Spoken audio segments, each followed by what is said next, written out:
Hey everybody, welcome back. I'm Jessica Brodie, and this is Shining the Light.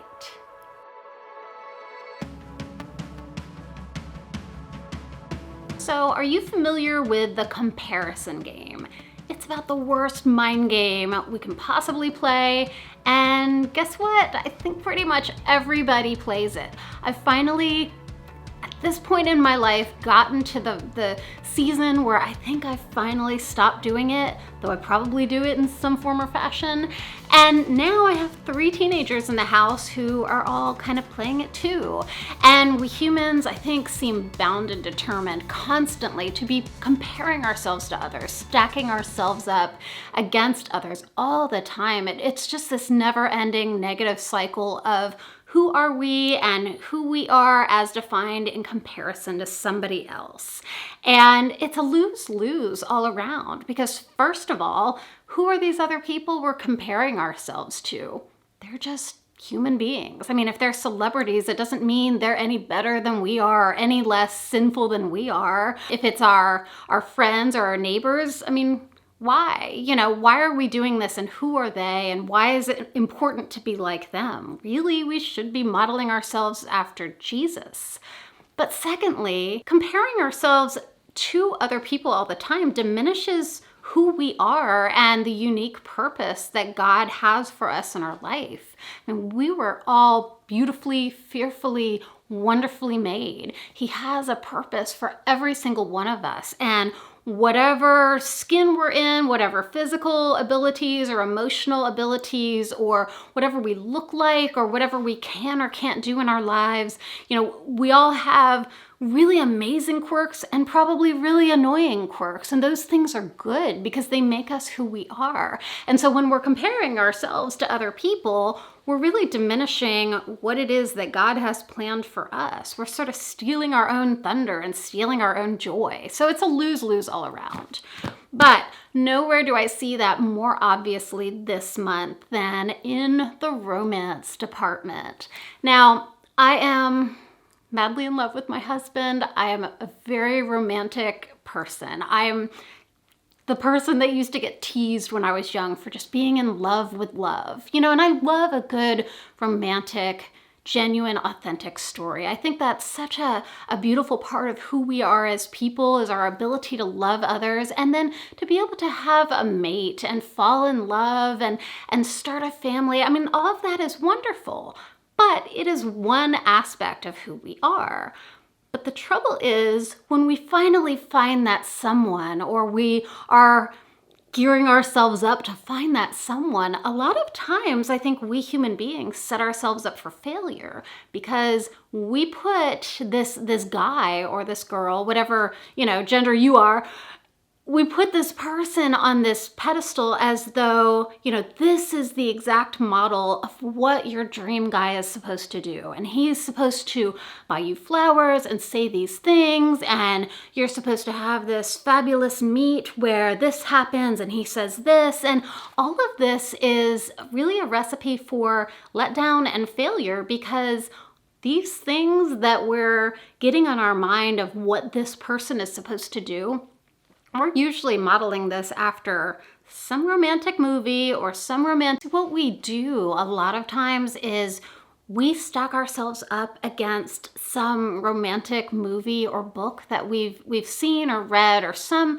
mythical couple, this celebrity couple, or this ideal. Maybe our parents had that wonderful marriage, or we have there's a Hollywood couple or this movie that we love so much, and we have it in our head that this is what it's supposed to be about.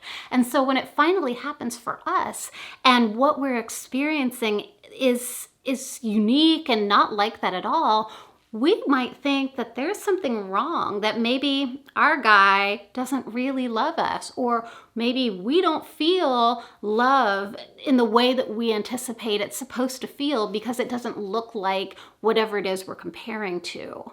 And that is the trouble with the comparison game. It's toxic, and it's a recipe for a problem all the time because we're not focusing on what we have, and we're not focusing on the beautiful things that are happening because we have our minds turned towards something else. And so wherever you are this Valentine's Day month, whether you're in a relationship or not, whether you've been in one and you're widowed, or you're just starting out in that area of your life, or whether you're in, like me, a marriage that is filled with love and great days and struggles too. All of this is part of life and it's beautiful. But we have to remember what we have is a good thing, and comparing it to other people in other situations is never, ever going to work out. And it's not just romance. Trouble always seems to arise whenever I compare myself or my life with whatever I'm reading in books or seeing in the movies or even looking at on social media. So what I tend to forget, and I think we all do this, is that books and movies are fiction. And what we see on social media, a lot of that is fiction too. It's maybe not intentionally fiction, but people, whether intentionally or unintentionally, they're putting out the best image of themselves. They're not posting, hey, I got in a fight with so-and-so today. They're like, oh, hey, look at this wonderful trip I took, or look at this fabulous weekend I have. They're talking up the good things in life because they're happy about those. But then if we're looking at social media and we see that, we think, oh, well, this isn't happening in my life. Something's wrong with me. And trouble almost always arises when we do that, when we put ourselves in that sort of situation and we start stacking ourselves up against someone else's something, and then looking at our own life and thinking, what am I lacking? Well, the Apostle Paul, who is so wise, and every time I pick up the Bible, he wrote most of the books in the New Testament, and he has just so much wisdom. If there were a how-to book in life, I'm pretty sure Paul would have written it. Actually, maybe that's what the Bible is a big how-to book, but anyway, we'll deal with that one another time. So what he says in Galatians 6:4 is, each person should test their own work and be happy with doing a good job and not compare themselves with others. See, this isn't just work, work for the Lord or work in our own area, or using our own spiritual gifts. This is everything. We should not be thinking about what's happening in someone else's relationship, what's happening with someone else's career, what are the clothes someone else is wearing, and why can't our lives be like that? We should think about our own work and be happy with doing a good job and not compare with others. Why is that? Why is it so important that we do that? Well, I think that Paul realizes that when we're so focused on other people and the way they're doing things, we're not doing what God is calling us to do. We're sort of ignoring the relationship between us and God, and we start really performing for others. We are shutting off the side of ourselves that's connected to God and doing for Him, and our heart starts gravitating toward this toward the world and toward all the other distractions. And that's not what God intends for us. And in fact, that's always going to be a downward spiral. That's something that will always just keep getting worse and traveling on so that we're miserable. What we go through in our life is always going to be different, slightly different from someone else's. And this is a good thing. Everything should be unique. Can you imagine if everybody's love relationship or friendship or even the way we looked, can you imagine if everybody looked exactly the same? That would be so boring. There's a reason that God made variety, not only in what we look like and our skin color and our hair color and our eye color, but in who we are, how we sound, what gifts we have, the quirks that we have, all the things that make us who we are.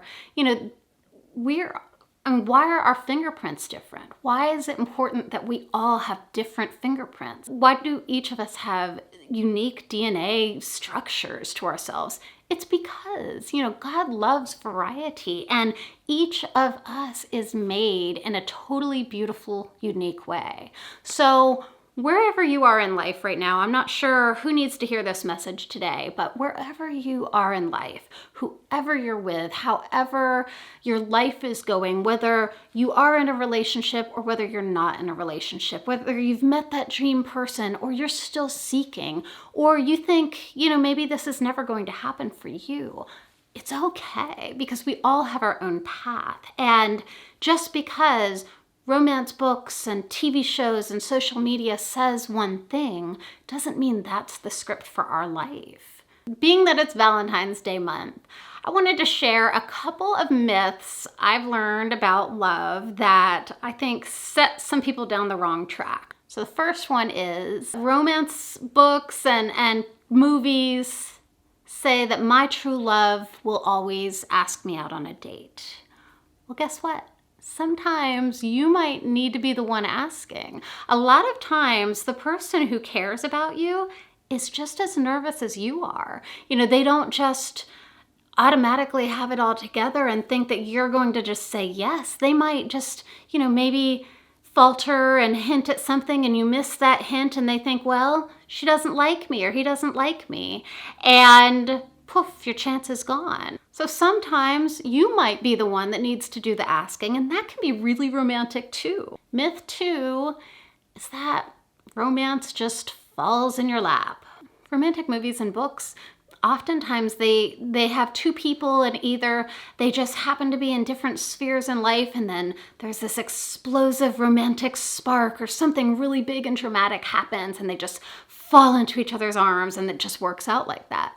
Well, in real life, a lot of times it's little cues. You might see someone you're usually seeking to be in a love relationship, and you see someone who looks like your kind of person and you smile at them and they smile back. Or you ask your friends if they know somebody and they might set you up on a date. So it's not just sitting at home waiting for that dream person to poof, just land in your life. It's putting yourself out there and it's taking those steps and taking that initiative. And you know what? If romance doesn't happen out of it, that's okay because they've made some new friends and that's good too. There's more to life than romance. Myth number 3 is that relationships are easy. They're not. They take work. And sometimes, you go through a rocky patch, but that's when you fall back on your friendship and you keep going and you don't think, oh, well, he doesn't love me anymore, so we must be over. I don't love him. We put too much emphasis on those feelings and not enough on sticking and loyalty and loving that person. And so, most of the time, it's wonderful to be in love and that you can keep that spark going and everything's good. But the times when they're not, you stick to your friendship and you just keep on pressing through. And that's beautiful too. And the 4th myth is that flowers are the only way that shows that he loves you. Here's the thing. Flowers are lovely, but there are so many other ways that aren't in the movies or books that show that the person who you love also loves you. And that could be smiling at you, holding your hand, doing the dishes for you, just listening to you, being there, spending time, asking how your day is. There are a million ways that you can show each other that you love them or that they love you. It doesn't have to be scripted or trite or how everybody else does it. It's unique to you.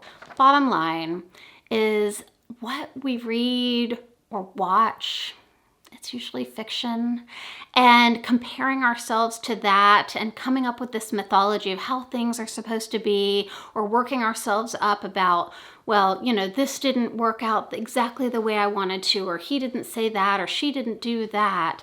All of that is just setting yourself up for disaster. Remember, real love is beautiful and it doesn't always look the way it looks in fiction. So appreciate what you have, whether it's romantic love or friendship love or just love among neighbors. Love yourself and love the Lord. Whatever way we're loving, love is key. That's the way that Jesus said people would know that we are his disciples, but the love that we have for each other. That's all for this week, friends. Before you go, if you could please click the subscribe button right here. And if you want to get notified when I have a new video, I usually release every single Monday. Just hit the notify little bell down below and comment below about if you've ever fallen for some myths about romance or friendship or anything else in life, and you've wised up and learned how things really are, and maybe that real life is way better than what we see in the movies. Anyway, have a wonderful day. God bless you, and remember to keep on shining the light.